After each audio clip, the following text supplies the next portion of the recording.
¿Alguna vez te has preguntado qué secretos oscuros guarda realmente tu familia? Tradiciones que parecen inocentes hasta que descubres su verdadero significado. Aurora Luna regresa a Tlaxcala después de 10 años de ausencia, llevando a su esposo e hijos a la casa familiar para la cena navideña. Mientras su abuela Carmela prepara el tradicional estofado, los comentarios enigmáticos sobre carne nueva y sangre fresca comienzan a despertar recuerdos reprimidos. Lo que estás a punto de escuchar podría cambiar para siempre la forma en que ves las reuniones familiares y las tradiciones heredadas de generación en generación. Acompáñeme y descubra la historia completa. El polvo del camino se levantaba tras las ruedas del viejo Chevrolet mientras Aurora Luna conducía por la carretera que conectaba Ciudad de México con Tlaxcala. El radio tocaba boleros de Agustín Lara que apenas se escuchaban por encima del ruido del motor. Era diciembre de 1959 y después de 10 años viviendo en la capital, Aurora regresaba al pueblo de su infancia para la cena navideña familiar. «Ya casi llegamos», murmuró a su esposo Ricardo, quien dormitaba en el asiento del copiloto. Sus 2 hijos, Martín de 8 años y Lucía de 6, jugaban en el asiento trasero con sus muñecos de trapo. Aurora sentía un nudo en el estómago que se apretaba más con cada kilómetro. No era solo la nostalgia. Era el recuerdo de las extrañas tradiciones de su familia, especialmente la cena navideña de los Luna.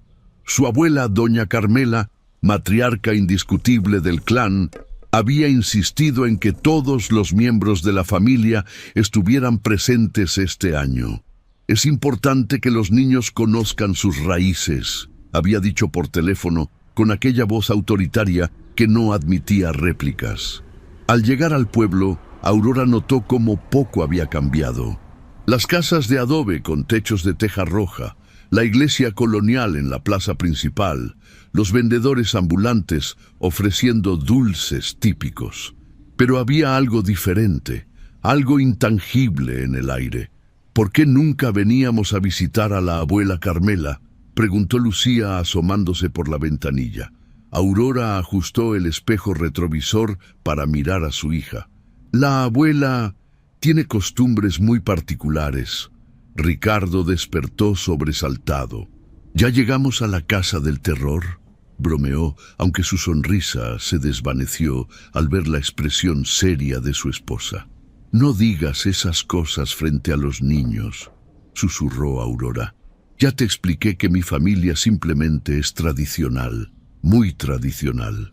El auto se detuvo frente a una casona colonial con grandes ventanales y un patio interior. El portón de madera tallada, oscurecido por décadas de uso, se abrió antes de que Aurora pudiera tocar el timbre.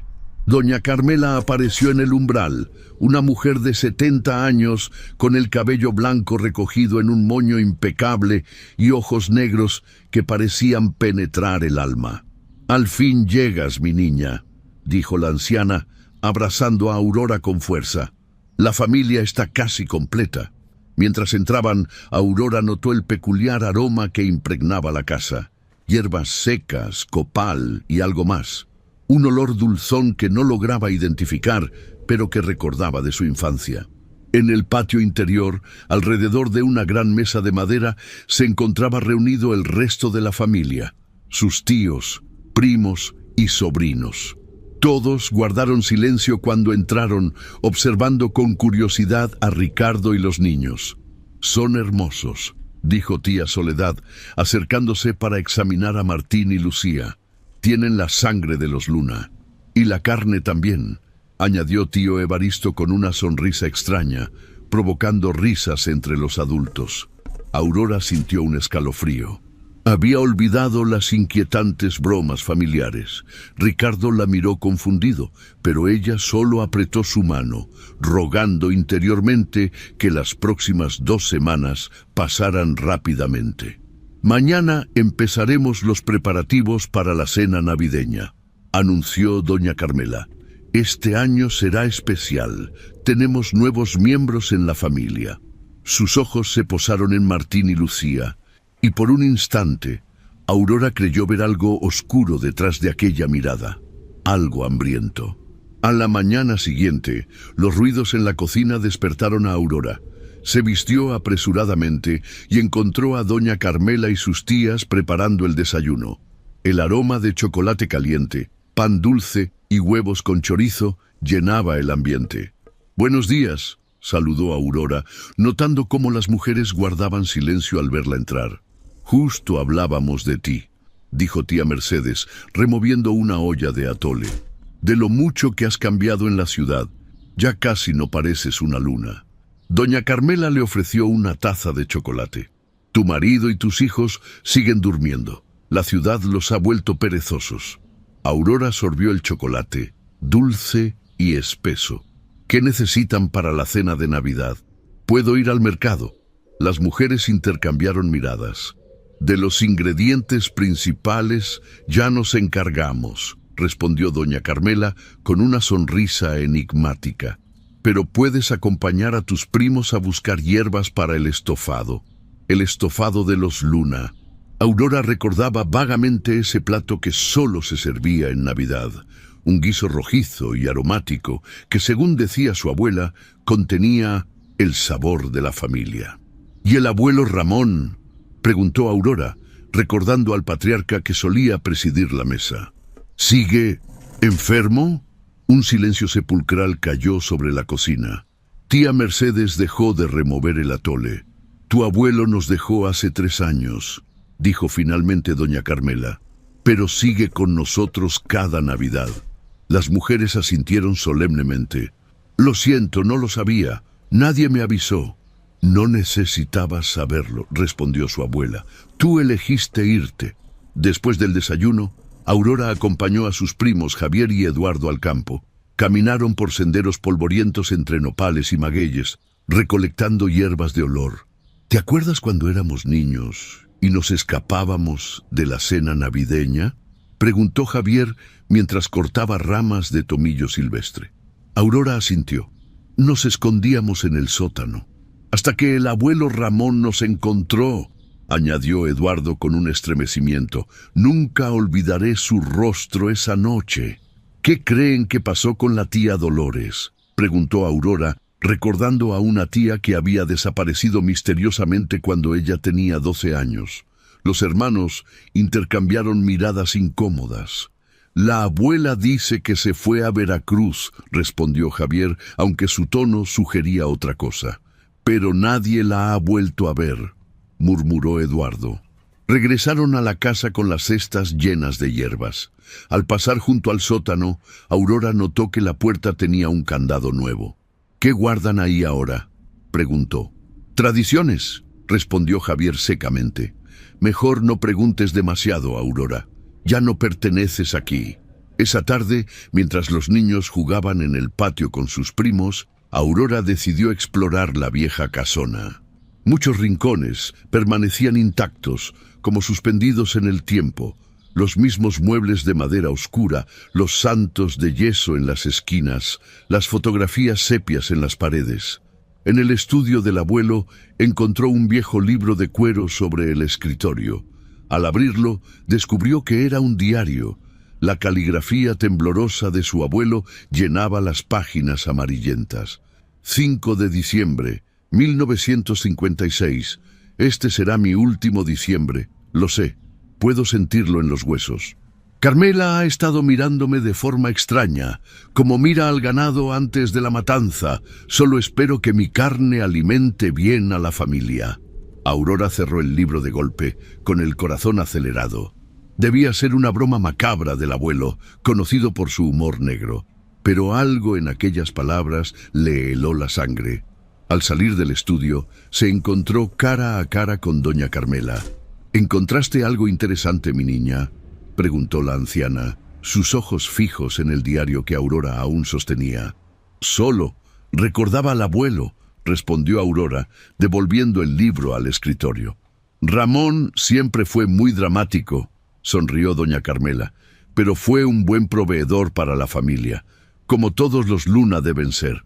Esa noche, durante la cena, Aurora observó a su familia con nuevos ojos. Las risas, las bromas, los comentarios aparentemente inocentes sobre carne fresca y sangre nueva. Ricardo parecía incómodo, pero los niños disfrutaban de la atención de sus nuevos parientes. «Mañana haremos tamales», anunció doña Carmela, «y el día siguiente prepararemos el adobo para el estofado. Necesita reposar varios días para absorber todos los sabores». Todos asintieron con aprobación, excepto Aurora, que sentía crecer su inquietud. Esa noche, acostada junto a Ricardo, le contó sus preocupaciones. «Creo que mi familia oculta algo horrible», susurró. Ricardo la abrazó. «Todas las familias tienen secretos, Aurora. Pero mañana, si quieres, podemos inventar una excusa y regresar a la capital». Aurora negó con la cabeza. «No podemos irnos ahora. La abuela lo tomaría como una ofensa imperdonable. Y además», dudó un momento, «necesito saber qué está pasando realmente». Lo que Aurora no dijo fue que temía que, si intentaban marcharse, la familia no los dejara ir. El tercer día en la casa de los Luna, Aurora despertó al escuchar voces provenientes del sótano. Sigilosamente bajó las escaleras en la penumbra del amanecer. La puerta del sótano estaba entreabierta y un hilo de luz amarillenta se filtraba desde el interior. «Debe ser uno de los nuevos», decía la voz de tío Evaristo. «La sangre fresca fortalece el linaje». «Aún son pequeños», respondió doña Carmela. «Quizás el marido no es de la familia, pero está sano». Aurora contuvo la respiración, pegándose a la pared. «Aurora sospecharía inmediatamente», intervino otra voz que reconoció como la de tía Mercedes. «Ya ha estado husmeando». «Siempre fue demasiado curiosa», gruñó Evaristo, «como su madre. ¿Recuerdan lo que pasó con Raquel?». Un silencio sepulcral siguió a esa pregunta. Aurora sintió que la sangre se le helaba en las venas. Su madre había muerto cuando ella tenía 5 años, supuestamente de fiebres. Nunca había cuestionado esa versión. «Decidiremos la noche del 23», sentenció doña Carmela finalmente. «Como siempre lo hacemos. La tradición debe mantenerse». Aurora regresó a su habitación con el corazón desbocado. Despertó a Ricardo y le contó lo que había escuchado. «Tenemos que irnos ahora mismo», susurró él, levantándose para vestirse. «No podemos simplemente marcharnos», respondió Aurora. «Si realmente están planeando algo, no nos dejarán salir fácilmente. Necesitamos averiguar más, encontrar pruebas». Durante el desayuno, Aurora observó a su familia con aprehensión disimulada. Todos actuaban con normalidad, especialmente atentos con los niños, sirviéndoles las mejores porciones y contándoles historias sobre las tradiciones familiares. «Hoy comenzaremos el adobo para el estofado», anunció doña Carmela. «Aurora, tú me ayudarás. Es hora de que recuerdes la receta familiar». Aurora asintió, viendo una oportunidad de obtener más información. Siguió a su abuela hasta la cocina, donde ya estaban dispuestos diversos ingredientes: chiles guajillos, ajos, cebollas, cominos y hierbas. «El estofado de los Luna es nuestra tradición más sagrada», explicó doña Carmela mientras comenzaba a tostar los chiles. «La receta ha pasado de generación en generación, desde tiempos prehispánicos. Nuestros ancestros la preparaban para honrar a los dioses y fortalecer a la tribu». «Uchi, ¿qué tipo de carne lleva?», preguntó Aurora directamente, sosteniendo la mirada de su abuela. Doña Carmela sonrió, una sonrisa que no llegaba a sus ojos. «La carne más preciada, mi niña, la que sustenta a la familia». Durante las siguientes horas prepararon un adobo espeso y rojizo, aromático y complejo. Aurora notó ingredientes inusuales: cacao amargo, semillas de calabaza y un polvo oscuro que su abuela añadió sin explicación. «Este adobo reposará 3 días», explicó doña Carmela, guardando la mezcla en una olla de barro. La noche del 23 elegiremos la carne, y la noche del 24 festejamos como manda la tradición. Esa tarde, mientras la familia estaba ocupada con los preparativos, Aurora decidió explorar el sótano. Esperó a que nadie la viera y forzó el candado con una horquilla, una habilidad que había aprendido en su adolescencia rebelde. El sótano estaba frío y olía a humedad, pero también a ese peculiar aroma dulzón que impregnaba toda la casa. Al encender la luz, descubrió un espacio amplio con estanterías llenas de frascos, hierbas secas colgando del techo y en el centro una gran mesa de piedra que parecía un altar prehispánico. En las paredes había pinturas antiguas que representaban rituales. Figuras humanas alrededor de una mesa, un cuerpo sobre un altar, sangre fluyendo hacia la tierra. Aurora sintió náuseas al reconocer los símbolos de su familia en aquellas escenas. En un rincón encontró un baúl viejo. Al abrirlo, descubrió documentos amarillentos, fotografías antiguas y pequeños objetos personales. Un reloj de bolsillo, un anillo de matrimonio, un prendedor de plata. Cada objeto tenía una etiqueta con un nombre y una fecha. Ramón Luna, 1956. Dolores Luna, 1947. Raquel Luna, 1937. Su madre. El prendedor había pertenecido a su madre. Con manos temblorosas, Aurora siguió explorando y encontró un libro de cuero gastado. Al abrirlo, descubrió que era un recetario familiar, con instrucciones detalladas para el estofado navideño. La última página contenía una lista de nombres, fechas y partes del cuerpo. Para que la familia prospere, uno debe alimentar a muchos. La carne del sacrificio sustenta a los Luna por un año entero. Aurora cerró el libro, horrorizada. Su familia no solo había estado practicando canibalismo ritual, sino que habían sacrificado a miembros de su propia sangre, incluida su madre. Y ahora, con las conversaciones que había escuchado, temía que planearan sacrificar a Ricardo o a uno de sus hijos. Escuchó pasos en la escalera y rápidamente escondió el libro en su vestido. Apagó la luz y se ocultó detrás de unas cajas. Tío Evaristo entró, miró alrededor con suspicacia y luego se marchó, cerrando la puerta tras de sí. Aurora esperó unos minutos antes de salir de su escondite. Tenía que actuar rápidamente. El 23 de diciembre, la noche siguiente, elegirían a la próxima víctima. El 23 de diciembre amaneció gris y frío en Tlaxcala. Aurora había pasado la noche en vela, planeando con Ricardo su escape. Habían decidido marcharse esa misma tarde, inventando una emergencia en la capital. Le diré a la abuela que recibimos un telegrama. Tu madre está enferma y debemos regresar, explicó Aurora mientras preparaba discretamente una pequeña maleta. Sin embargo, sus planes se vieron frustrados cuando, durante el desayuno, doña Carmela anunció que toda la familia pasaría el día preparando adornos navideños. Nadie puede salir hoy, declaró con firmeza. Es tradición que la familia permanezca unida la víspera de Nochebuena. Tío Evaristo añadió, además, han anunciado una tormenta. Los caminos estarán cerrados hasta mañana. Aurora intercambió una mirada alarmada con Ricardo. Estaban atrapados. A lo largo del día, Aurora intentó buscar aliados entre sus familiares. Se acercó a su primo Javier, con quien había sido cercana en la infancia. «Tú sabes lo del estofado, ¿verdad?», le preguntó en un momento en que estaban solos. Javier palideció. «No sé de qué hablas. Sé lo que hacen en Navidad, lo que han estado haciendo por generaciones». Su primo miró nerviosamente a su alrededor. «Si sabes eso, también deberías saber que no puedes escapar. Es el destino de los Luna». «¿Cómo pueden matar a alguien de su propia sangre?», preguntó Aurora, conteniendo la rabia y el horror. «Es un honor ser elegido», respondió Javier con voz monótona, como recitando un mantra.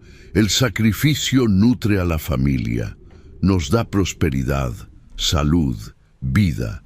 Es un ciclo sagrado. Aurora comprendió que no encontraría ayuda en él.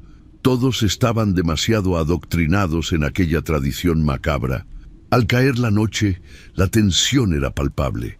Doña Carmela ordenó que todos se reunieran en el comedor para una ceremonia familiar. Aurora logró esconder a Martín y Lucía en el antiguo armario de su habitación. «Quédense aquí y no salgan, no importa lo que escuchen», les instruyó, dándoles algunos dulces y un libro para distraerse. «Papá y yo volveremos pronto». En el comedor, la familia Luna completa se había reunido alrededor de la mesa principal. Velas rojas proporcionaban la única iluminación, proyectando sombras inquietantes en las paredes. Doña Carmela presidía la reunión, vestida con un antiguo chal bordado que había pertenecido a su madre. «Esta noche continuamos la tradición de nuestros ancestros», comenzó la anciana. «La tradición que ha mantenido fuerte a nuestra sangre por siglos». Tío Evaristo colocó sobre la mesa un viejo tambor de madera y comenzó a golpearlo rítmicamente. Otros familiares se unieron con cánticos en una lengua que Aurora no reconocía, aunque sonaba vagamente a náhuatl. «Cada año uno alimenta a muchos», continuó doña Carmela. «La carne del sacrificio nos fortalece, nos une, nos protege de la enfermedad y la mala fortuna». Aurora sentía las piernas temblorosas mientras buscaba con la mirada a Ricardo, quien estaba al otro lado de la habitación, flanqueado por dos primos corpulentos. «Este año tenemos sangre nueva entre nosotros», dijo doña Carmela, y sus ojos se posaron primero en Ricardo, luego en Aurora. «Sangre que debe integrarse plenamente a la familia». Tía Mercedes trajo una bandeja de plata con pequeños cuencos de barro. «Beberemos todos del sagrado pulque y los espíritus ancestrales guiarán nuestra elección». Comenzaron a pasar los cuencos, y cada miembro de la familia bebía un sorbo del líquido lechoso. Cuando llegó el turno de Aurora, fingió beber, pero dejó que el líquido se deslizara por su barbilla. Ricardo, siguiendo su ejemplo, hizo lo mismo. Doña Carmela se levantó con esfuerzo y se dirigió a un arcón antiguo en la esquina del comedor. De él extrajo una caja de madera labrada con símbolos prehispánicos. «En esta caja están los nombres de todos los Luna», explicó. «El elegido por los ancestros se convertirá en el sustento de nuestra familia». La anciana abrió la caja y extrajo un pequeño papel doblado. Al leerlo, sus ojos se dirigieron directamente hacia Aurora. «Los ancestros han elegido a uno de los recién llegados», anunció. «La sangre nueva fortalecerá nuestro linaje». Un murmullo de aprobación recorrió la sala. Aurora sintió que el tiempo se detenía. Su corazón latía tan fuerte que temía que todos pudieran escucharlo. «Ricardo Méndez», pronunció doña Carmela con voz firme. «Tu carne nos alimentará este año». Los primos que flanqueaban a Ricardo lo sujetaron inmediatamente. Él intentó resistirse, pero eran demasiado fuertes. Aurora reaccionó instintivamente, lanzándose hacia su esposo, pero tío Evaristo la detuvo. «Es un honor para tu marido», le susurró al oído. «Su sacrificio hará que tus hijos crezcan fuertes, que prosperen, que pertenezcan verdaderamente a la familia».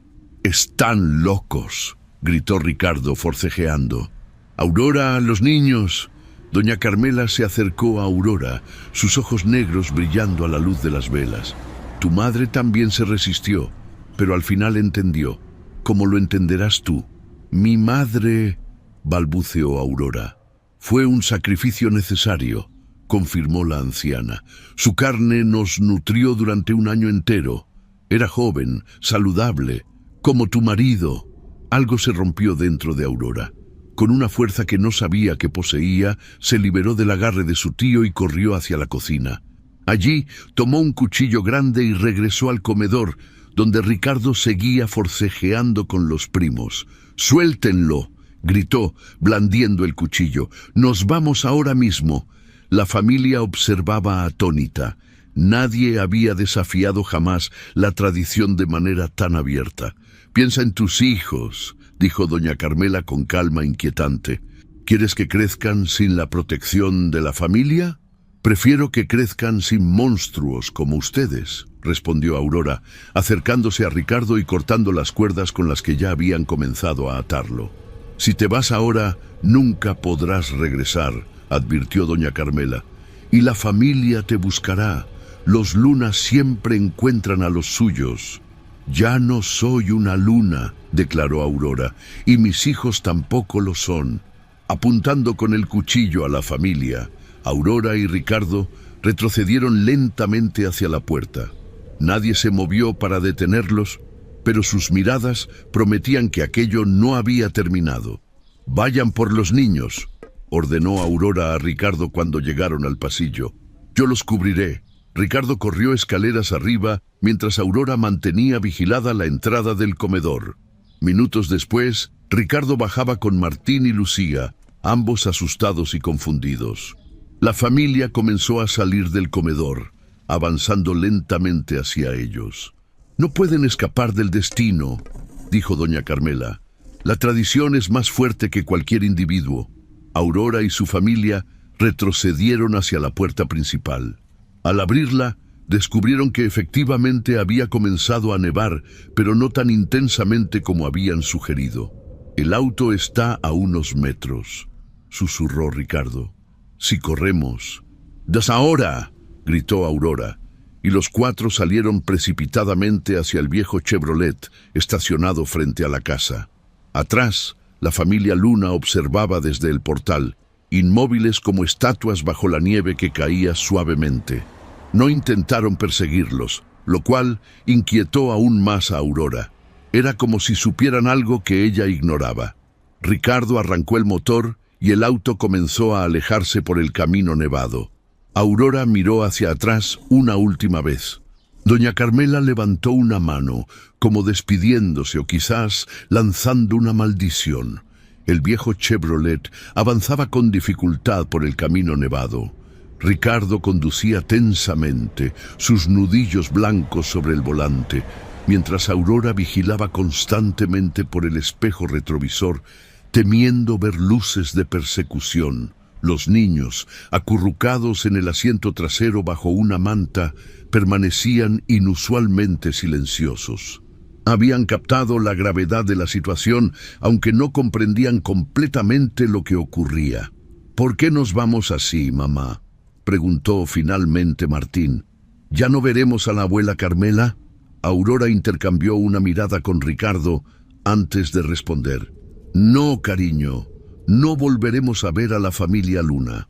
«Pero me gustaban los primos», protestó Lucía con voz somnolienta. «Y tía Mercedes dijo que mañana podría ayudar a decorar el árbol».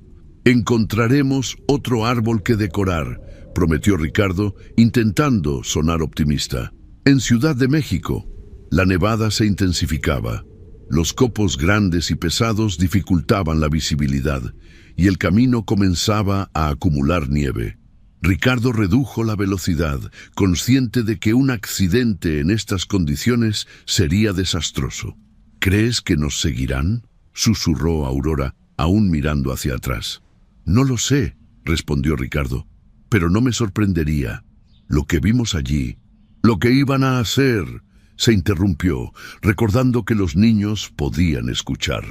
Aurora sacó de su bolsillo el pequeño libro que había robado del sótano. A la tenue luz del tablero del auto, hojeó algunas páginas, confirmando sus peores temores. «Han estado haciendo esto por generaciones», murmuró. «Mi madre, mi abuelo, tía Dolores, todos fueron...». No pudo terminar la frase. «Necesitamos llegar a un teléfono», dijo Ricardo. «Llamar a la policía». Aurora negó con la cabeza. «Y decirles que mi familia practica canibalismo ritual, que comen a uno de los suyos cada Navidad. Nos tomarían por locos». «Pero tenemos pruebas», insistió Ricardo, señalando el libro. «Nombres, fechas. Los Luna tienen influencia en Tlaxcala. Han estado aquí por siglos. Algunos son jueces, políticos. No podemos confiar en las autoridades locales. A medida que se alejaban del pueblo, Aurora comenzó a sentir un extraño mareo. La cabeza le pesaba y tenía dificultad para mantener los ojos abiertos. ¿Te sientes bien?, preguntó Ricardo, notando su palidez. Creo que el pulque, murmuró Aurora, recordando que algo del líquido sí había tocado sus labios durante la ceremonia. Puede que tuviera algo. Ricardo también comenzaba a sentir los efectos. Visión borrosa, extremidades pesadas, pensamientos confusos. No podemos seguir conduciendo así, dijo, reduciendo aún más la velocidad. Es peligroso. Avistaron una pequeña pensión al borde del camino, un edificio antiguo con un letrero que anunciaba Hospedaje El Descanso. Una luz amarillenta brillaba en la ventana, señal de que alguien estaba despierto a pesar de la hora. «Podemos pasar la noche aquí», sugirió Ricardo, estacionando frente al establecimiento. «Recuperarnos y continuar al amanecer». Aurora asintió débilmente. La idea de detenerse la inquietaba, pero reconocía que no estaban en condiciones de seguir viajando. Además, quizás podrían usar el teléfono para llamar a algún amigo en la capital. El dueño de la pensión era un hombre mayor con expresión adusta. Los miró con suspicacia cuando entraron, sacudiéndose la nieve de los abrigos. «¿Viajando con esta nevada?», preguntó mientras registraba sus nombres en un libro viejo. «No es noche para estar en caminos». «Emergencia familiar», explicó Ricardo brevemente. «¿Tiene teléfono que podamos usar?» «Líneas cortadas por la tormenta», respondió el hombre. «Quizás mañana funcionen». Les dio una habitación en el segundo piso, pequeña pero limpia, con una cama matrimonial y un sofá donde acomodaron a los niños. Aurora cerró la puerta con llave y colocó una silla bajo el picaporte, una precaución que le parecía necesaria. «Deberíamos turnarnos para vigilar», sugirió a Ricardo. «Estás paranoica», respondió él, aunque sin convicción. «Nadie sabe que estamos aquí». «No conoces a mi familia», insistió Aurora. «Tienen maneras de encontrar a la gente». Ricardo cedió, acordando tomar el primer turno de vigilancia mientras Aurora y los niños descansaban. A pesar de su intención de mantenerse alerta, el cansancio y lo que fuera que hubiera en el pulque lo vencieron rápidamente. Pronto, toda la familia dormía profundamente. Aurora soñó con su madre, Raquel. La veía joven y hermosa como en las pocas fotografías que conservaba, pero en el sueño su madre estaba sobre la mesa de piedra del sótano, rodeada por la familia. «No dejes que te encuentren», le advertía en el sueño. «La tradición nunca muere, los Luna nunca olvidan». Se despertó sobresaltada, bañada en sudor frío. La habitación estaba a oscuras, excepto por la débil luz de la luna que se filtraba entre las cortinas. Miró el reloj, las 3:18 de la madrugada. Habían dormido varias horas. Algo no estaba bien. El silencio era demasiado profundo, casi antinatural. No se escuchaba ni el viento, ni los habituales crujidos de un edificio antiguo. «Ricardo», susurró, extendiendo la mano hacia el lado de su esposo en la cama. Estaba vacío. Aurora se incorporó rápidamente encendiendo la lámpara de la mesilla. Ricardo no estaba en la habitación.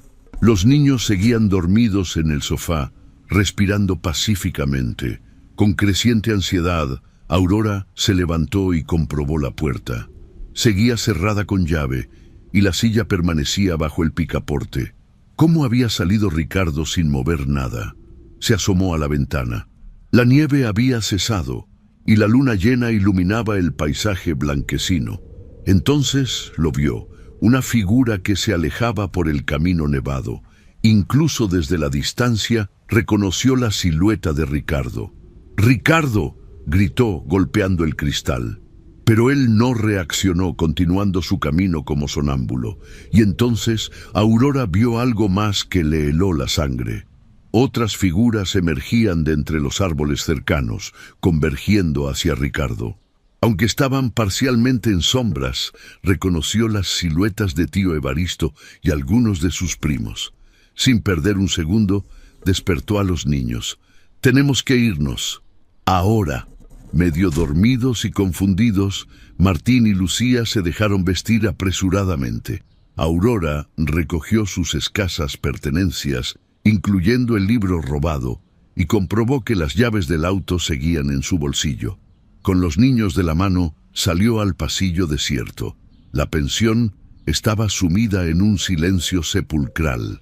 Bajaron las escaleras sigilosamente, pero al llegar al vestíbulo, Aurora se detuvo en seco.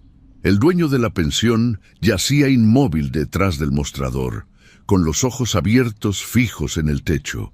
Una delgada línea roja marcaba su garganta. «¡No miren!», ordenó Aurora a los niños, cubriéndoles los ojos mientras pasaban apresuradamente hacia la salida. Afuera, el aire frío los golpeó con fuerza. Aurora condujo a los niños hacia el Chevrolet, rogando que el motor arrancara. Para su alivio, el auto respondió al primer intento. «¿Dónde está papá?», preguntó Lucía, mientras Aurora aceleraba, alejándose de la pensión. «Fue a buscar ayuda», mintió Aurora, con los ojos fijos en el camino. «Lo encontraremos pronto». A través del espejo retrovisor, creyó ver movimiento en el bosque que bordeaba la carretera. Figuras oscuras que se desplazaban entre los árboles, siguiendo el auto. «La familia siempre encuentra a los suyos», había dicho doña Carmela. Y ahora Aurora entendía lo que significaba realmente.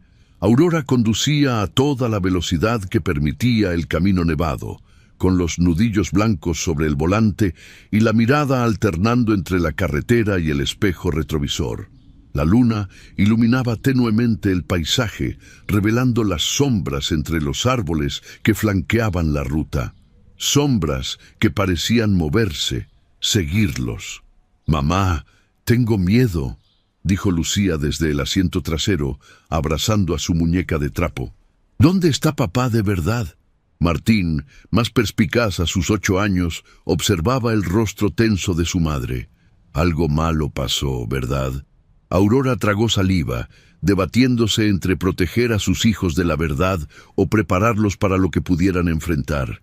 «Papá está en problemas. La familia de la abuela no es como otras familias. Son peligrosos». «¿Van a hacerle daño?», preguntó Martín, su voz pequeña en la oscuridad del auto. «No si puedo evitarlo», respondió Aurora con una determinación que no sentía completamente. ¿Cómo podía enfrentarse sola a toda su familia? ¿Cómo podía rescatar a Ricardo cuando ni siquiera sabía dónde lo habían llevado? El combustible del Chevrolet estaba peligrosamente bajo.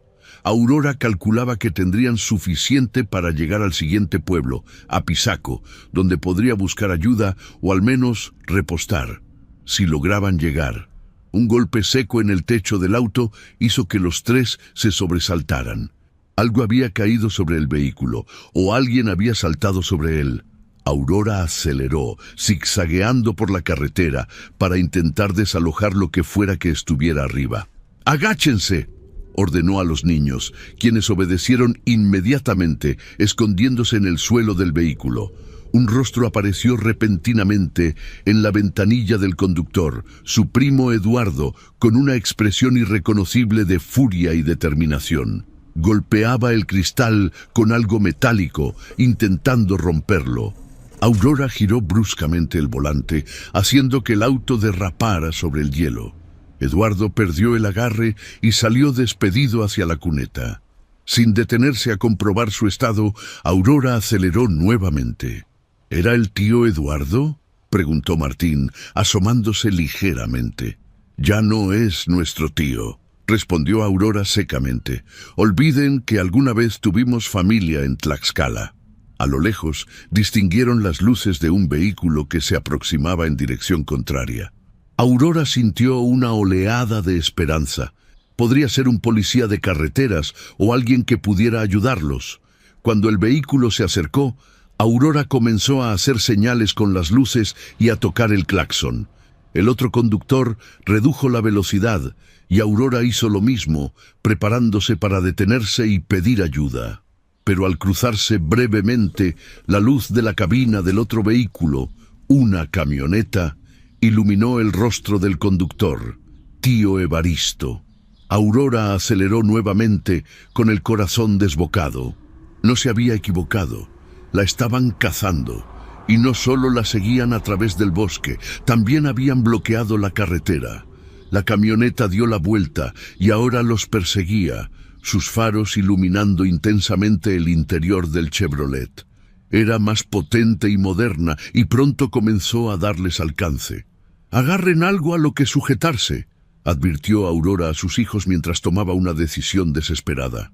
En la siguiente curva, en lugar de seguir la carretera principal, giró bruscamente hacia un camino secundario, apenas visible entre la vegetación. Era un sendero estrecho y sin asfaltar, cubierto de nieve, que se adentraba en el bosque. La maniobra tomó por sorpresa a sus perseguidores, que pasaron de largo la desviación. Aurora ganó unos valiosos minutos, aunque sabía que pronto descubrirían su estrategia. El camino forestal era traicionero. Ramas bajas golpeaban el parabrisas y la nieve ocultaba baches y piedras que sacudían violentamente el vehículo. Pero Aurora mantenía el pie firme en el acelerador, guiada por la desesperación. «¿A dónde vamos?», preguntó Martín, aferrándose al asiento. Aurora no tenía una respuesta clara. Este camino no aparecía en los mapas que conocía, pero recordaba vagamente que algunos senderos forestales conectaban con pequeñas comunidades alejadas de las rutas principales. El Chevrolet dio una sacudida particularmente violenta al pasar sobre un tronco caído, y luego el motor comenzó a fallar. Aurora miró con horror el indicador de combustible. Estaba completamente vacío. El auto avanzó unos metros más por inercia y finalmente se detuvo en medio del bosque nevado. El silencio que siguió al apagarse el motor era opresivo, roto solo por la respiración agitada de los tres ocupantes. «Tendremos que continuar a pie», decidió Aurora, intentando mantener la calma por sus hijos. Recogieron lo imprescindible: una manta, el libro robado, las pocas provisiones que habían traído para el viaje. Aurora tomó también una llave inglesa de la guantera, el único objeto que podría servir como arma. «Escúchenme bien», dijo a Martín y Lucía, arrodillándose frente a ellos. «Vamos a caminar por el bosque. Hace frío y está oscuro, pero debemos ser valientes. Si ven o escuchan a alguien que no sea yo, deben esconderse inmediatamente. ¿Entendido?». Los niños asintieron solemnemente. Aurora les ajustó los abrigos y gorros, asegurándose de que estuvieran lo más protegidos posible contra el frío. Comenzaron a caminar, siguiendo el sendero forestal. Aurora llevaba a Lucía de la mano, mientras Martín avanzaba justo delante de ellos, pisando con cuidado en la nieve. La luna proporcionaba suficiente luz para distinguir el camino, pero las sombras entre los árboles parecían moverse, alimentando sus temores. Después de casi una hora caminando, Lucía comenzó a sollozar de cansancio y frío. Aurora la tomó en brazos, aunque esto hacía más difícil su avance. «¿Falta mucho?», preguntó Martín, cuyos dientes castañeteaban a pesar de sus esfuerzos por parecer fuerte. «No», mintió Aurora, «pronto encontraremos ayuda». Un sonido distante los hizo detenerse. Voces, gritos y algo más. Un cántico ritual que Aurora reconoció de las ceremonias familiares. «Están cerca», susurró, y el miedo le oprimió el pecho. «Tenemos que escondernos». Abandonaron el sendero, adentrándose entre los árboles. La nieve era más profunda allí, dificultando su avance. Aurora buscaba desesperadamente un refugio, una cueva, un árbol hueco, cualquier cosa que los... La familia Luna realizaba su cacería como lo habían hecho por generaciones, siguiendo rituales ancestrales, implacables en su determinación. Finalmente, Aurora distinguió lo que parecía ser una pequeña cabaña o un cobertizo entre los árboles. Corrieron hacia allí, rogando que estuviera abandonada. La estructura era un antiguo refugio de leñadores, pequeño y destartalado, pero con paredes y techo intactos. La puerta cedió fácilmente cuando Aurora la empujó, revelando un espacio único con algunos muebles básicos cubiertos de polvo.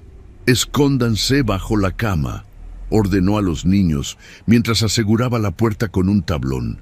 Apenas habían encontrado refugio cuando escucharon pasos aproximándose a la cabaña. Aurora contuvo la respiración, apretando la llave inglesa en su mano. «Sabemos que están ahí», dijo la voz de tío Evaristo desde el exterior. «No pueden escapar del destino, Aurora. La tradición debe continuar». Aurora no respondió, buscando frenéticamente otra salida. No había ventanas, solo un pequeño respiradero cerca del techo, demasiado pequeño incluso para los niños.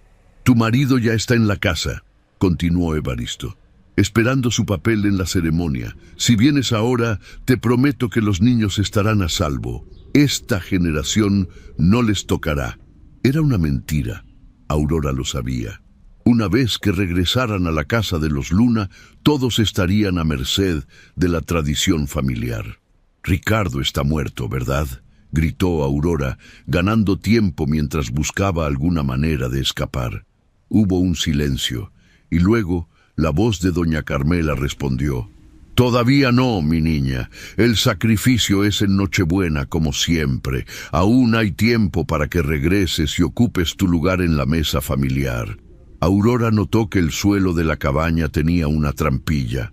Probablemente conducía a un pequeño sótano o bodega donde los leñadores guardaban sus herramientas o provisiones. «Necesito tiempo para pensarlo», respondió, mientras silenciosamente abría la trampilla. Efectivamente, había un espacio oscuro debajo, pequeño, pero suficiente para ocultarse. «No hay nada que pensar», respondió doña Carmela. «Es el destino de los Luna, como lo fue para tu madre, para tu abuelo, para todos los que nos precedieron. La tradición es lo que nos da fuerza». Aurora hizo señas a los niños para que se acercaran sigilosamente. Les indicó la trampilla y, con gestos, les explicó que debían bajar en silencio absoluto. «¿Y si me ofrezco voluntariamente?», preguntó Aurora, elevando la voz para cubrir cualquier ruido que pudieran hacer los niños al descender. ¿Dejarían ir a Ricardo y los niños? Hubo murmullos de consulta afuera. Aurora aprovechó para ayudar a Martín y Lucía a bajar por la trampilla. El espacio debajo era un pequeño sótano de tierra, húmedo pero seguro por el momento. «Tu sacrificio sería honorable», respondió finalmente doña Carmela, «pero los niños deben permanecer en la familia. Son Luna por sangre». «¿Y Ricardo? Podría ser liberado. Su sangre no es tan valiosa como la tuya». Era todo lo que Aurora necesitaba saber. Se unió a sus hijos en el sótano, cerrando la trampilla justo cuando escuchó que empezaban a forzar la puerta de la cabaña. El sótano era pequeño y oscuro, pero Aurora distinguió lo que parecía ser un túnel en uno de los extremos. Quizás una salida de emergencia o simplemente un desagüe, pero era su única esperanza.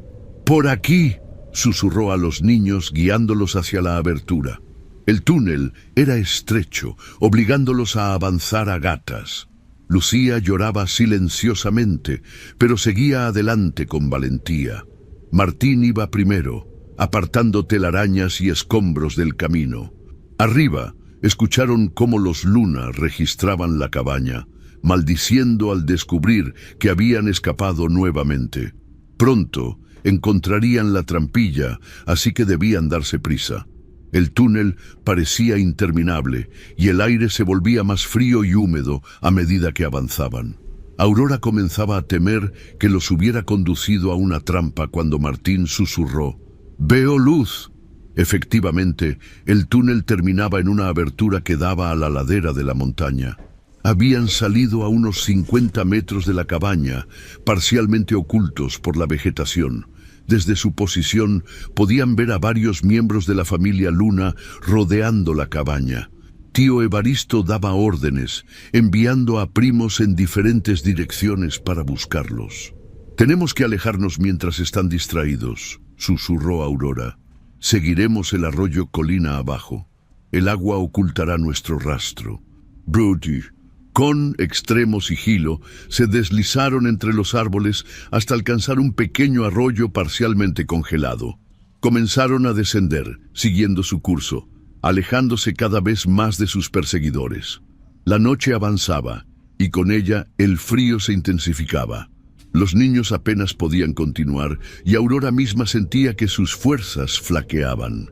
Pero el recuerdo de Ricardo, prisionero y destinado al sacrificio, le daba la fuerza para seguir adelante. Después de lo que pareció una eternidad, distinguieron luces a lo lejos. Un pueblo, o al menos un caserío. Civilización. «Ya casi llegamos», animó a los niños. «Solo un poco más». Mientras se aproximaban a las primeras casas, Aurora miró hacia atrás. No vio a nadie siguiéndolos, pero sabía que la familia Luna no renunciaría tan fácilmente. La tradición exigía un sacrificio y harían todo lo posible por recuperarlos antes de la Nochebuena. «Debemos encontrar un teléfono», dijo Aurora, más para sí misma que para los niños. «Llamar a alguien que pueda ayudarnos a rescatar a papá». Pero en el fondo, una duda terrible la corroía. ¿Estaría Ricardo todavía con vida? ¿Y si la tradición familiar era inflexible respecto al momento del sacrificio? El amanecer comenzaba a teñir el cielo de rosa cuando llegaron a las primeras casas del pueblo. Aurora se preguntaba a quién podrían acudir, qué historia podrían contar que no sonara a locura. «¿Mamá?», dijo Martín, tirando de su manga y señalando hacia el bosque que acababan de dejar atrás. Aurora se volvió y vio varias figuras emergiendo entre los árboles. La familia Luna los había encontrado nuevamente. Las primeras luces del amanecer revelaban un pequeño pueblo que parecía sacado de otra época. San Miguel Canoa indicaba un deteriorado letrero de madera. Aurora apretó la mano de sus hijos mientras observaba las figuras oscuras que se acercaban desde el bosque. La familia Luna avanzaba con la determinación de cazadores que saben que su presa está acorralada. «Rápido», instó a los niños, dirigiéndose hacia la plaza central del pueblo. Necesitaban ayuda, aunque fuera de extraños. Las calles empedradas estaban casi desiertas a esa hora temprana. Solo un anciano barría el frente de una tienda, mirándolos con curiosidad cuando pasaron corriendo. Aurora se detuvo frente a él, jadeando. «Por favor, necesitamos ayuda», dijo atropelladamente. «Hay personas persiguiéndonos. Mi esposo lo tienen prisionero». El anciano entrecerró los ojos evaluándola. «¿De dónde vienen?» «De Tlaxcala. La familia Luna», comenzó Aurora. Al escuchar ese nombre, el rostro del anciano se transformó. Miró alarmado hacia el bosque y luego los empujó hacia el interior de la tienda. «¡Entren!», ordenó, cerrando la puerta tras ellos. «Los Luna no son bienvenidos aquí». La pequeña tienda olía a café recién molido y pan dulce. Una mujer mayor apareció desde la trastienda, alarmada por la conmoción. «¿Qué sucede, Tomás?», preguntó. «Los Luna están cazando de nuevo», respondió el hombre, asegurando la puerta con una tranca de madera. «Y parece que estos son los perseguidos». La mujer se santiguó rápidamente y miró a Aurora y los niños con una mezcla de compasión y temor. «Siéntense», ofreció, señalando una mesa en la esquina. «Les traeré algo caliente». Aurora estaba atónita. «¿Ustedes conocen a la familia Luna? ¿Saben lo que hacen?» El anciano asintió gravemente mientras se asomaba discretamente por la ventana. «Todo Tlaxcala lo sabe, aunque nadie habla de ello. Los Luna llevan practicando sus tradiciones desde tiempos prehispánicos. Tienen poder e influencia. Nadie se atreve a desafiarlos. Excepto en Canoa», añadió la mujer colocando tazas de chocolate caliente frente a los niños. Este pueblo ha sido su enemigo por generaciones. Aurora no podía creerlo. Durante años había creído que los extraños rituales de su familia eran un secreto oscuro, y ahora descubría que eran un conocimiento susurrado en toda la región. Mi esposo, dijo, recuperando la urgencia, lo tienen prisionero en la casa familiar. Planean sacrificarlo esta noche. En Nochebuena, asintió Tomás. Como siempre lo hacen. Necesitamos ayuda para rescatarlo. Un teléfono para llamar a la policía de Ciudad de México o... Los ancianos intercambiaron miradas pesarosas. La policía local no intervendrá, explicó la mujer, y para cuando llegue ayuda de la capital será demasiado tarde. Pero debe haber alguien que pueda ayudarnos, insistió Aurora desesperada. Tomás pareció considerar algo mientras continuaba vigilando por la ventana. Hay alguien, dijo finalmente. El padre Sebastián. Lleva años documentando los crímenes de los Luna, reuniendo pruebas, pero nunca ha tenido un testigo vivo. Un rayo de esperanza iluminó el rostro de Aurora. ¿Dónde podemos encontrarlo? En la iglesia al otro lado de la plaza, pero tendremos que esperar. Los Luna están registrando el pueblo casa por casa. Como para confirmar sus palabras, escucharon golpes en puertas cercanas, voces autoritarias exigiendo información.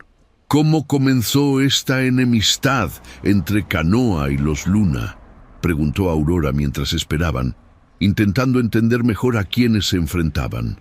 La anciana, que se había presentado como Dolores, se sentó frente a ellos. Hace siglos, cuando los españoles llegaron, dos familias indígenas tenían poder en esta región, los Luna y los Canoa. Ambos practicaban sacrificios humanos como era costumbre. Pero mientras los Canoa abandonaron esas prácticas al convertirse al cristianismo, los Luna continuaron en secreto.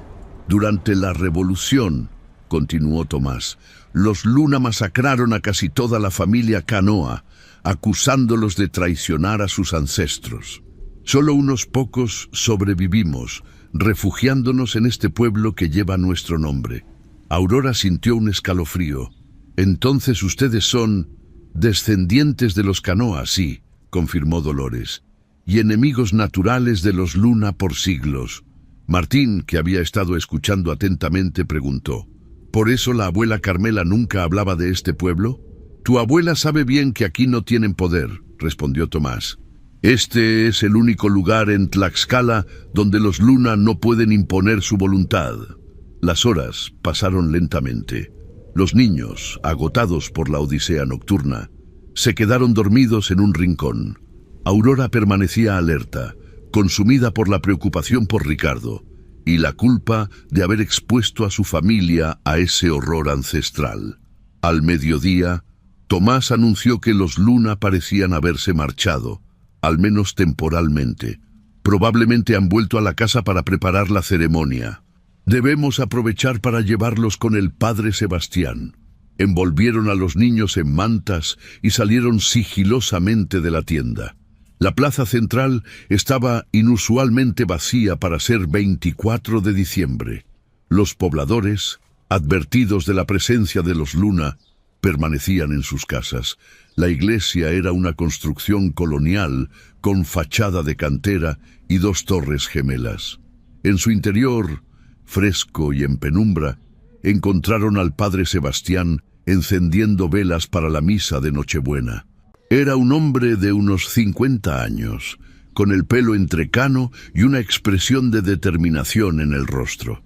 Escuchó la historia de Aurora con atención, haciendo preguntas ocasionales y tomando notas en un cuaderno. Lo que me cuentas confirma lo que he estado investigando durante años, dijo finalmente. Los Luna han estado sacrificando a miembros de su propia familia cada Navidad por siglos. La carne es consumida en un estofado ritual, y según sus creencias, esto les da salud, prosperidad y longevidad. ¿Y nadie ha hecho nada para detenerlos?, preguntó Aurora, incrédula.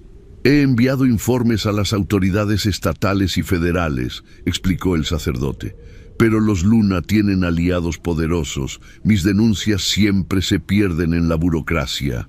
Pero ahora tienen un testigo vivo, intervino Tomás. Y el libro.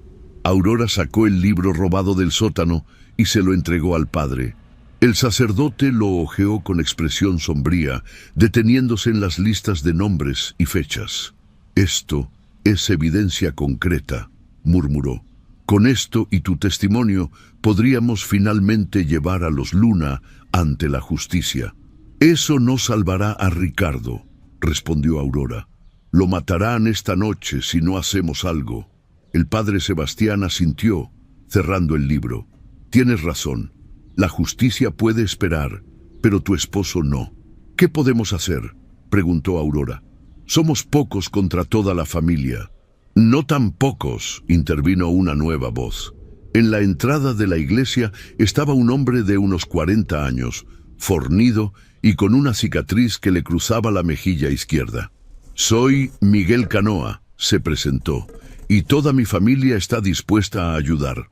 El padre Sebastián explicó que Miguel era el líder actual de los descendientes de los Canoa. Durante generaciones habían vigilado a los Luna, esperando el momento de exponer sus crímenes. Nuestros ancestros juraron que algún día se haría justicia, dijo Miguel, y parece que ese día ha llegado.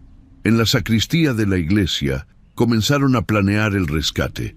Miguel había reunido a una docena de hombres y mujeres del pueblo, todos armados con herramientas agrícolas y una determinación feroz. Conozco la casa de los Luna, explicó Aurora, dibujando un plano rudimentario. El sótano tiene un túnel que conecta con el patio trasero, usado antiguamente para rituales secretos. Podríamos entrar por ahí.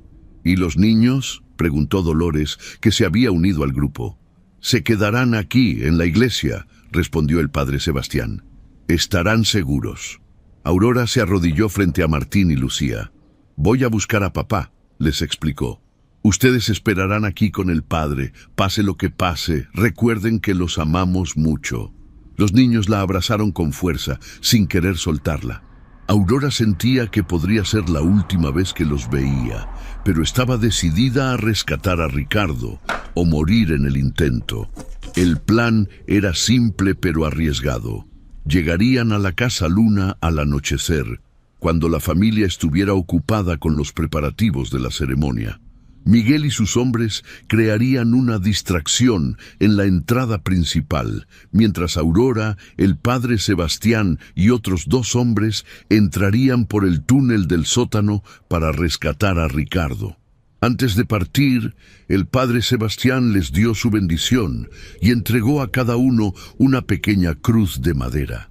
No es superstición, explicó. Es un recordatorio de que luchamos contra una oscuridad muy antigua. Los Luna creen en el poder de los símbolos, y nosotros también. El sol comenzaba a ponerse cuando el grupo partió hacia la casa de los Luna.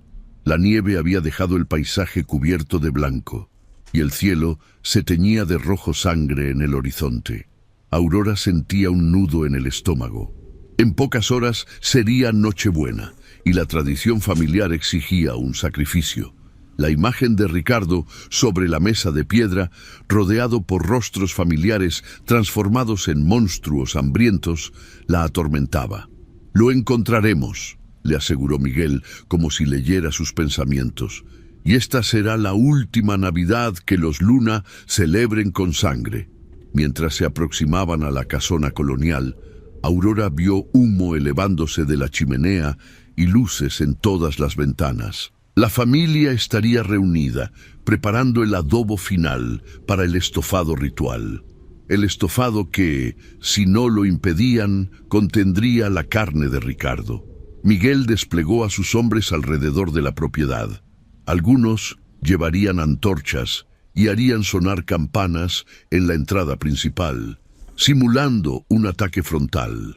Mientras tanto, Aurora guiaría al segundo grupo hacia la entrada secreta del sótano. «Tengan cuidado», advirtió Aurora. «Mi familia no son simples asesinos. Creen profundamente en lo que hacen, lo consideran sagrado. El padre Sebastián asintió gravemente. El mal más peligroso es aquel que se cree justificado. Con el corazón latiendo desbocadamente, Aurora comenzó a rodear la propiedad, dirigiéndose hacia el punto donde, según recordaba, se encontraba la entrada oculta del túnel. La noche había caído completamente y solo la luna iluminaba su camino. El momento de enfrentar a los demonios de su infancia había llegado. La nieve crujía bajo sus pies mientras Aurora guiaba al pequeño grupo hacia la parte trasera de la propiedad.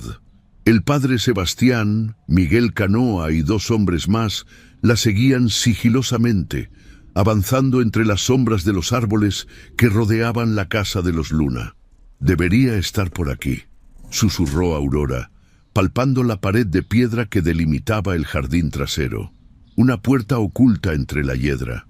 De sus dedos encontraron finalmente un hueco en la piedra y luego el contorno de una pequeña puerta de metal oxidado. Miguel se adelantó para ayudarla a abrir la pesada estructura que cedió con un gemido ahogado. «Esperen la señal», murmuró Miguel a los 2 hombres que se quedarían vigilando la entrada. «Si no regresamos en 30 minutos, vayan por los demás». En ese momento, escucharon un estruendo proveniente de la entrada principal de la casa, gritos, campanas y golpes. La distracción había comenzado. «Ahora», ordenó Aurora, y los 4 se deslizaron por la abertura hacia un túnel estrecho y húmedo. El pasadizo descendía suavemente, adentrándose en la tierra.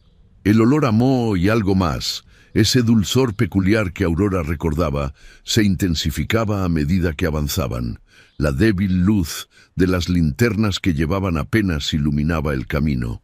«Este túnel es prehispánico», explicó el padre Sebastián en voz baja. «Los antiguos tlaxcaltecas lo usaban para rituales secretos, lejos de los ojos de los conquistadores. Después de unos 50 metros, el túnel se ensanchaba, desembocando en una cámara subterránea. Aurora contuvo la respiración. Era el sótano ritual donde había encontrado el libro, pero ahora estaba iluminado con antorchas y velas. En el centro, sobre la mesa de piedra que parecía un altar, yacía Ricardo. Estaba inmóvil, con los ojos cerrados.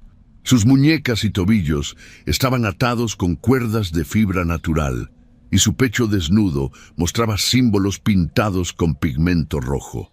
«¡Ricardo!», exclamó Aurora, corriendo hacia él. El padre Sebastián la detuvo. «Espera, podría ser una trampa». Tenía razón. En ese momento 2 figuras emergieron de las sombras. Tía Mercedes y tío Evaristo, ambos vestidos con túnicas ceremoniales. «Sabíamos que vendrías», dijo Mercedes con una sonrisa fría. «La sangre siempre llama a la sangre». Aurora dio un paso adelante. «Déjenlo ir, es a mí a quien quieren». «Te equivocas», respondió Evaristo. «La tradición exige sangre nueva este año, sangre que fortalezca a la familia. Tu marido es el elegido». «¿Dónde está mi abuela?», preguntó Aurora, intentando ganar tiempo mientras Miguel y el padre se movían lentamente hacia los lados. «Doña Carmela está arriba, dirigiendo la ceremonia preparatoria», explicó Mercedes. «Cuando la luna alcance su cenit, bajaremos todos para el sacrificio». Ricardo comenzó a moverse débilmente sobre la mesa de piedra.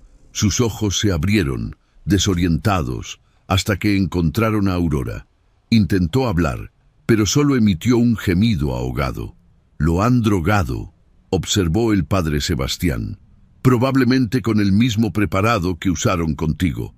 Aurora sentía que la rabia y el miedo se mezclaban en su interior. Toda su vida había huido de su herencia, de la oscuridad que habitaba en su sangre, pero ahora debía enfrentarla. «Esta locura termina hoy», declaró, avanzando hacia sus tíos. «No permitiré que sigan asesinando en nombre de una tradición retorcida». Tía Mercedes soltó una risa desdeñosa. «¿Crees que puedes detener algo que ha perdurado por siglos? Los Luna existíamos antes que este país, antes que la iglesia, antes que todo lo que conoces. Sobreviviremos cuando todo lo demás haya caído». Miguel se adelantó, empuñando un machete. No, si podemos evitarlo. Los Canoa juramos hace generaciones que pondríamos fin a sus rituales sangrientos. Al escuchar ese nombre, los ojos de Evaristo se estrecharon.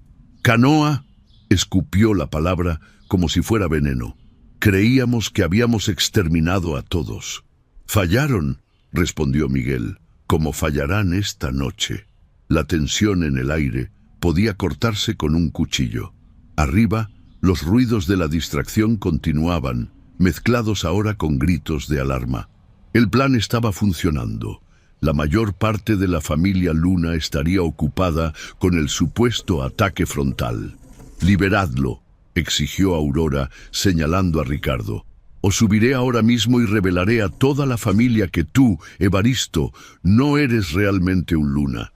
Tío Evaristo palideció. «¿De qué hablas?» «Lo leí en el diario del abuelo. Tu madre engañó al tío Alejandro. Eres hijo de un forastero. No tienes la sangre sagrada de los Luna». Era un farol desesperado, pero funcionó. La duda cruzó el rostro de Mercedes, que miró a su hermano con suspicacia. Ese momento de vacilación fue todo lo que necesitaron. Miguel y el padre Sebastián se lanzaron sobre Evaristo, mientras Aurora corría hacia Ricardo. Mercedes intentó detenerla, blandiendo un cuchillo ritual, pero Aurora esquivó el ataque y la empujó contra la pared. «¡Ayúdame con las cuerdas!», gritó Aurora, intentando desatar a Ricardo. El padre Sebastián apareció a su lado, cortando rápidamente las ataduras con una navaja. Ricardo estaba consciente pero débil, apenas capaz de mantenerse en pie cuando lo ayudaron a incorporarse. «Aurora», murmuró, abrazándola, «sabía que vendrías». Miguel había reducido a Evaristo, atándole las manos a la espalda. Mercedes yacía inconsciente en el suelo tras golpearse la cabeza en la caída. «Tenemos que salir de aquí», urgió Miguel. «Pronto se darán cuenta de que la distracción es solo eso». Ayudaron a Ricardo a ponerse en pie y comenzaron a retroceder hacia el túnel. Pero antes de que pudieran alcanzarlo, escucharon pasos en la escalera que descendía desde la casa. Doña Carmela apareció, seguida por varios miembros de la familia.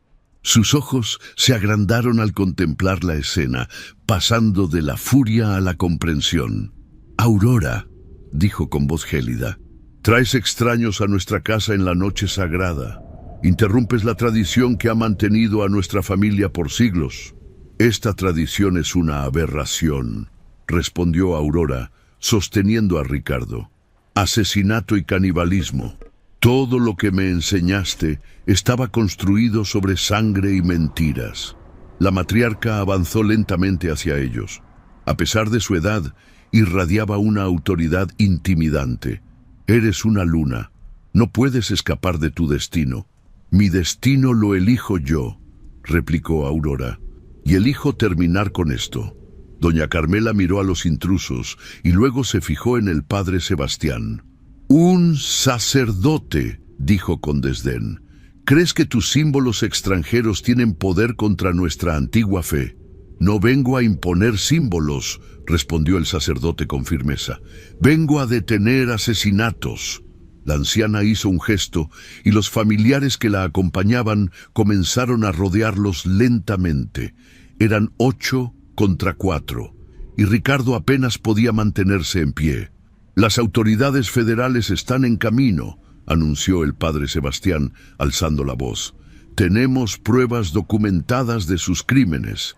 El libro ritual, testimonios, todo. Su reinado de terror termina esta noche». Un destello de incertidumbre cruzó los ojos de doña Carmela. Su mirada se posó en el libro que el padre Sebastián sostenía. «Ese conocimiento no te pertenece», siseó. «Tampoco te pertenece la vida de estas personas», respondió el sacerdote. En ese momento se escuchó un estruendo proveniente del túnel. Los 2 vigilantes que habían dejado en la entrada aparecieron, seguidos por más hombres y mujeres de Canoa. Ahora superaban en número a los Luna presentes. Doña Carmela evaluó la situación, comprendiendo que había perdido esta batalla. Con un gesto imperioso ordenó a su familia retroceder. «Esto no ha terminado», advirtió a Aurora. «La tradición es más fuerte que todos nosotros». «Te equivocas», respondió Aurora, mirando a los ojos a la mujer que había aterrorizado sus pesadillas infantiles. «Termina aquí y ahora, con nosotros». Con Ricardo apoyado entre ella y Miguel, Aurora comenzó a retroceder hacia el túnel, manteniéndose alerta ante cualquier movimiento de su familia. Pero los Luna permanecieron inmóviles, observándolos con una mezcla de odio y desconcierto. Cuando finalmente salieron al aire libre, Aurora respiró profundamente.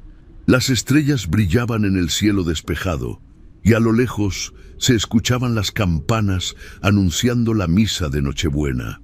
«Tenemos que llegar a la iglesia», dijo el padre Sebastián. «Los niños nos esperan». Aurora asintió, sosteniendo firmemente a Ricardo mientras avanzaban por el camino nevado.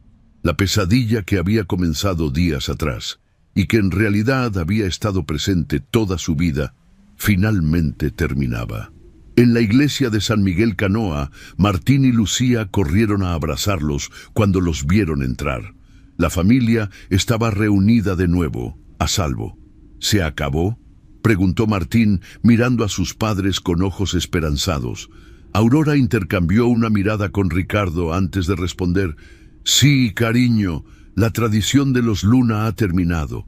Esa noche, mientras las campanas anunciaban el nacimiento de una nueva esperanza, otra tradición, oscura y sangrienta, llegaba a su fin. La mesa de los Luna nunca volvería a servir estofado hecho con carne familiar, y en la pequeña iglesia de un pueblo perdido entre las montañas de Tlaxcala, una familia fragmentada encontraba finalmente paz y un nuevo comienzo, y así concluye La Mesa de los Luna. Una historia donde las tradiciones familiares esconden los secretos más perturbadores. Me encantaría saber qué les pareció y qué emoción predominó mientras la escuchaban. Miedo, angustia o quizás alivio al final. Si conocen a alguien que disfruta del terror psicológico o historias sobre secretos familiares oscuros, no duden en compartir este video con ellos. Seguramente apreciarán esta narrativa envuelta en el México rural de los años 50. No olviden suscribirse para más historias que exploran los rincones más oscuros de la condición humana y darle like si quieren que sigamos explorando el terror latinoamericano con más relatos como este.